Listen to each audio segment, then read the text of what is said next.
Assalamualaikum warahmatullahi wabarakatuh. Kali ini saya akan membagikan video tentang PBG kali ini ya. Jadi ini berdasarkan pengalaman saya ketika saya retest mengikuti PBG dan ternyata saya lulus dan sekarang sudah mendapatkan sertifikasi. Baik, langsung saja. Kali ini untuk pengetahuan pedagogik ya, jadi bisa umum. Langsung saja kita sampaikan tentang pretest PBG ini. Jadi jumlahnya ada 100, kita bahas jadi 20 soal dulu. Oke, langsung saja. Ini berupa pilihan ganda, pilihlah dengan benar dengan memberi tanda silang pada huruf A, B, C atau D. Kemampuan bahasa anak mulai berkembang. Pemikiran masih statis, belum dapat berpikir abstrak, dan kemampuan persepsi waktu dan ruang masih terbatas. Merupakan perkembangan anak pada tahap A. Tahap sensori motorik, tahap praoperasional, tahap operasional konkret, tahap operasional konkret. Ini sama, tetapi bukan ini maksudnya. Yang dimaksud jawabannya adalah ini ya. Jadi jawabannya adalah B. Tahap praoperasional. Jadi malah mulai berkembang. Jadi tahapnya tahap praoperasional. Oke, langsung saja nomor 2. Seorang anak dengan kemampuan menggunakan kata secara efektif, baik lisan, jadi pendongeng, orator, penerjemah dan sebagainya, jadi lisan ya, maupun tertulis, sastrawan, penulis skenario, drama, film, fonologi, atau bunyi bahasa, semantik atau makna bahasa, dimensi pragmatik, atau penggunaan praktis bahasa. Menurut Howard Gardner adalah anak tersebut mempunyai kecerdasan A. Kecerdasan bahasa linguistik, B. Kecerdasan logika matematika logik matematikal, kecerdasan ruang, kecerdasan gerak tubuh. Bisa dilihat ya di sini kata efektif lisan. Jadi ada pendongeng, penerjemah, ada kata-kata penerjemah, berarti dia berkaitan dengan bahasa, makanya jawabannya adalah A ya, linguistik. Nomor 3. Untuk mengetahui kemampuan awal peserta didik, seorang pendidik dapat melakukan A. Pengayaan materi pelajaran, B. Refleksi, C. Latar belakang peserta didik, atau D. Tes awal atau pretest. Jadi bisa dilihat di sini ya. Jadi awal, kemampuan awal peserta didik awal. Ya, untuk mengetahui, berarti kan diadakan pretest atau tes awal. Jadi nomor 3 jawabannya D. Oke, nomor 4. Dalam mengidentifikasi kasus kesulitan belajar dapat dilakukan dengan metode criterion differential yang bukan merupakan tahap metode criterion differential adalah apa ini criterion differential. Jadi ada referensi di sini. Berarti kita aja dulu ya. A. Menetapkan angka nilai kualitatif minimal yang dapat diterima, misalnya 5,0 atau 6,0. B. Membandingkan prestasi dari setiap siswa dengan angka nilai batas lulus tersebut. Secara teoritis, mereka yang akan nilai prestasinya berada di bawah lulus sudah dapat diduga sebagai siswa yang mengalami kesulitan belajar. C. Menganalisis kemampuan peserta didik. D. Menghimpun siswa yang diduga mengalami kesulitan belajar serta mencari siswa yang mengalami gejala terparah yang nilainya jauh di bawah siswa penderita kesulitan belajar lainnya. Coba di sini kita lihat untuk mengidentifikasi kasus kesulitan ada metode kriteria yang bagaimana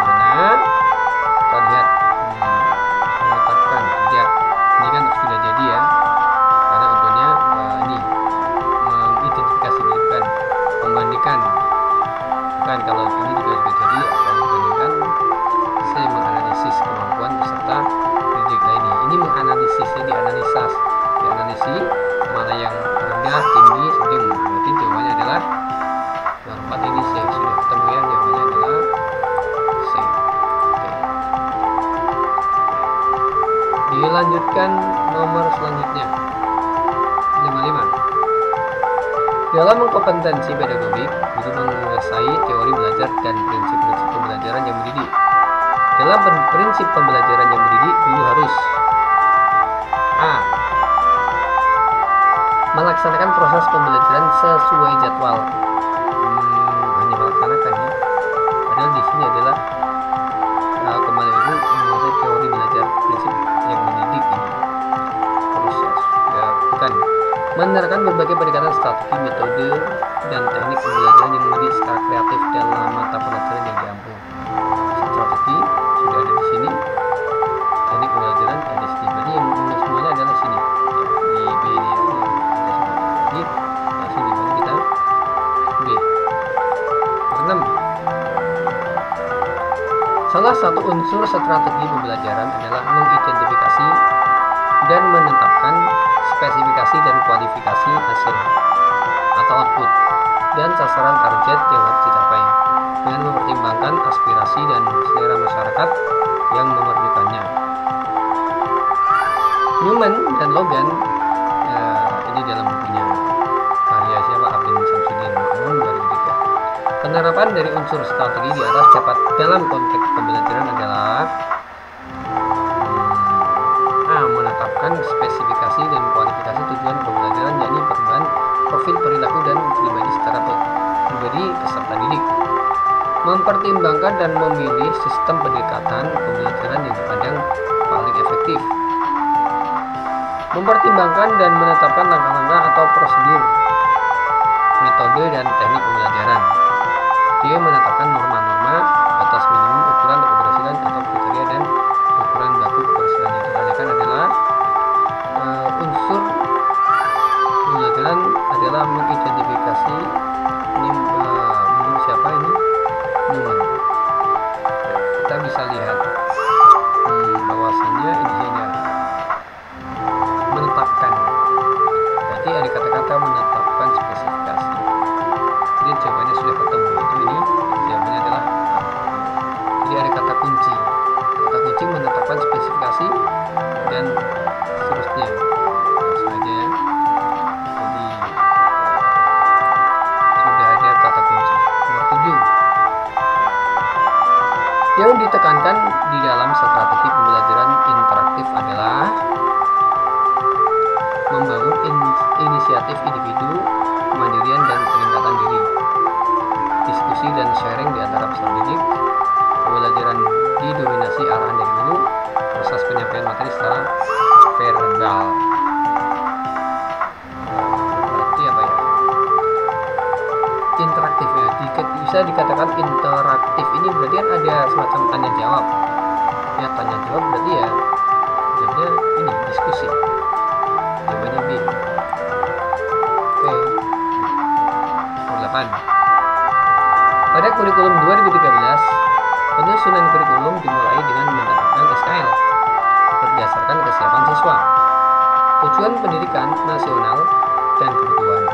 Setelah kompetensi ditetapkan, kemudian ditentukan kurikulumnya yang terdiri dari kerangka dasar kurikulum dan struktur kurikulum. Ada beberapa faktor yang harus dikembangkan antara lain: A. Tantangan internal dan eksternal.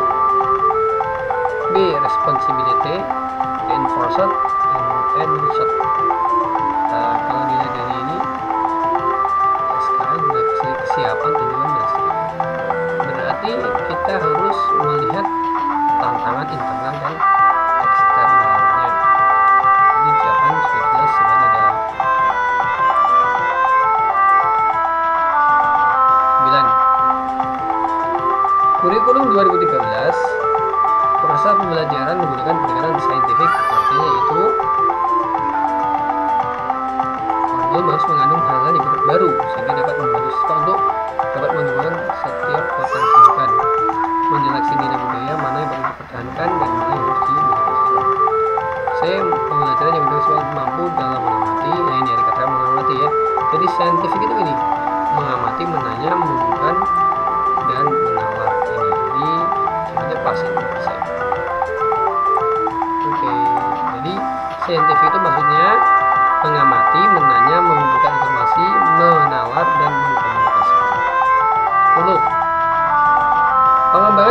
pemangku kepentingan dilakukan dengan melibatkan pemangku stakeholder untuk menjamin relevansi pendidikan dengan kebutuhan kehidupan, termasuk di dalamnya kehidupan kemasyarakatan dunia,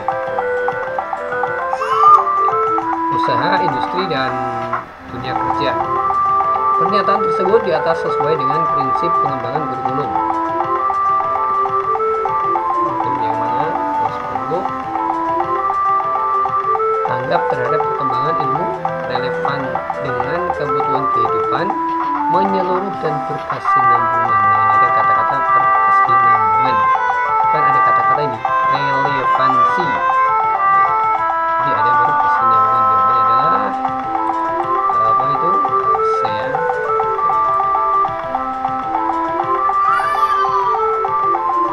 Oke, kita sampai sini dulu. Kita bersambung di video berikutnya di soal pretest PPG ya, bagi yang ingin mengikuti PPG Daljab ataupun dengan mandiri, karena ini materi pedagogic, jadi materi umum apapun mata pelajaran yang linear. Oke, kita sudahi dulu, berlanjut ke selanjutnya. Wassalamualaikum warahmatullahi wabarakatuh.